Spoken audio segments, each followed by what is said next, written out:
This was an isolated incident. This was a random incident. We are a very safe destination.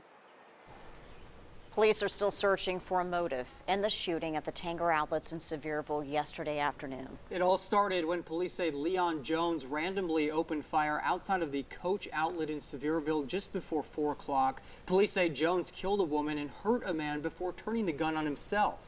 Random shootings are not common, but crimes committed by strangers can be. According to the TBI, 50% of victims of firearm violence do not know their offender. That's from 2013 to 2016. Nationwide, the FBI reports more than 15,000 homicides in 2017. Nearly 10% of victims were killed by strangers. Reporter Shannon Smith spoke with local law enforcement about what constitutes a random shooting and why they're so rare. Shannon?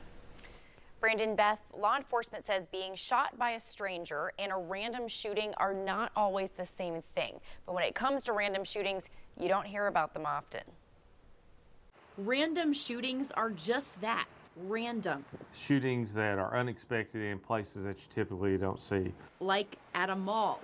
Unfortunately, it's becoming more common than it has been. It is definitely rare. Although the one recently that we had in Sevierville hits really close to home. These really are rare occurrences, especially in Tennessee. The latest TBI data from 2016 says half of gun violence victims were shot by strangers. But Anderson County Sheriff Russell Barker says few, if any, were random. But generally, you're already the victim of another crime if something like that's going to happen. For example, if a stranger is robbing someone and shoots them during the robbery, that is not considered a random shooting. Now, they might have selected the person at random, but as far as just a complete random shooting where somebody shows up, that kind of stuff is very rare. It's hard to prevent a random shooting, but police and people can practice how to respond. Observe, orient, decide, and act. UT law enforcement training specialist Chris Jones says being aware of your surroundings is a big factor. If you notice someone acting strange, report it and be prepared to protect yourself. Even in those instances where running and hiding and fighting aren't going to work or aren't going to be effective, organizations can do things like train their employees in first aid, have first aid kits available. Jones and Barker both say again, this is very rare. People should not be afraid to go to the mall or other public places. Sheriff Barker says you're much more likely to get in a car accident than to be randomly shot. Beth, Brandon. All right, Shannon, thank you.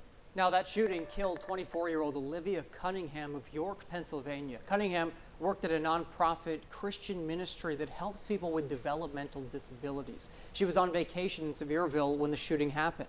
Co-workers remember her as a genuine and happy person with a bright future. She really was just getting started. She found her passion. She lived her passion.